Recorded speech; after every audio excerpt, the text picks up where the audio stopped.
Hello YouTubers, Joshua724 here. How many of you are PlayStation fans? I enjoyed the system myself, but the AV cable on it became difficult to maintain a connection to the TV.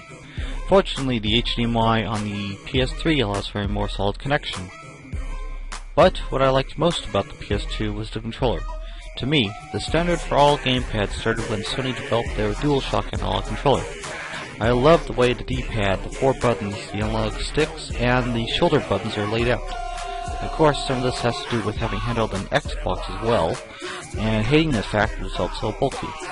Obviously, third-party manufacturers have made less bulky versions, but then it becomes layout preference.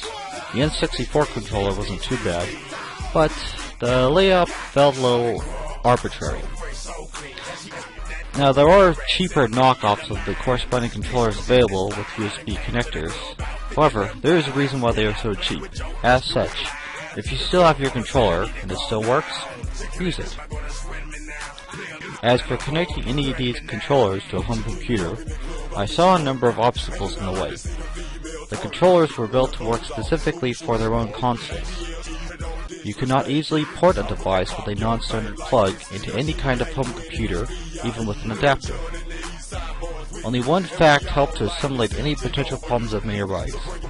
Every game controller contains a controller chip of one kind or another. As such, all you'll need is an adapter with proper drivers that can translate between the controller chip and the computer you are plugging into. As for what adapter you should buy, well, unfortunately, cheap electronic devices can be both good and bad. I bought myself a serial to USB adapter to be able to do backdoor maintenance on a number of devices from any computer I was plugged into, and it was a flop. I'm told that converting serial to USB isn't that easy. However, I have purchased an audio adapter, an Ethernet adapter, and, more recently, a gamepad adapter over a period of several years, and, aside from my compatibilities with newer OSs, they never failed on me. On a side note, I'm sure there are users who own wireless controllers and prefer wireless playability. You will need to purchase the wireless adapter that corresponds with that wireless technology. When you first connect your controller to your computer with an adapter, if you got a good adapter, your computer will identify some kind of controller connected to your system. Also, depending on the complexity of the controller, you might only have partial controls until you install the driver for your adapter. Windows has some pretty good drivers for you to be able to start messing with your gamepad. However, those drivers may not allow for full use of your gamepad. For Mac users, there is Joystick Mapper, USB Overdrive, and Gamepad Companion that I've been able to find thus far for being able to plug your controller in and start mapping the buttons with corresponding commands. However, I have a PowerPC and they appear to only be for Intel CPUs.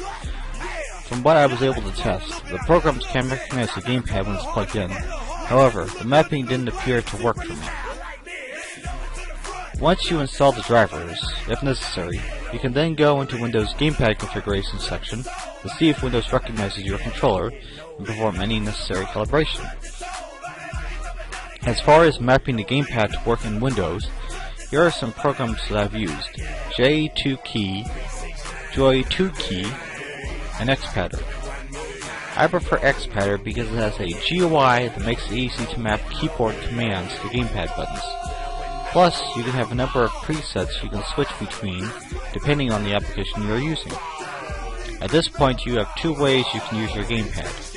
The program you are using has gamepad configuration built in, so you don't have to map your controller to a preset configuration. The program doesn't have a gamepad configuration, but the Keymapping software allows your gamepad to emulate keyboard presses, making it so that you can use your program the way you want to use it.